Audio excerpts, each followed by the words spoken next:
होंठों से औरत की पहचान।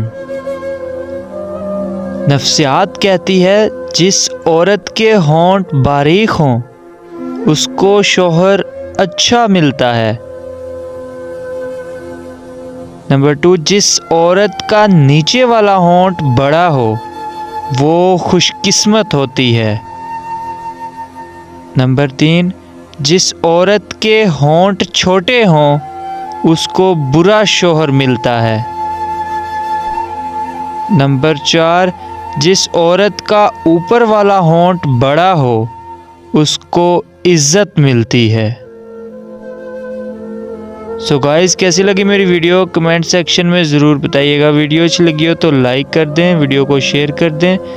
मज़ीद ऐसी वीडियोस देखने के लिए हमारा यूट्यूब चैनल फैज़ान रॉयड 04 को सब्सक्राइब कर दें एंड बेल के आइकन पे क्लिक कर दें। शुक्रिया।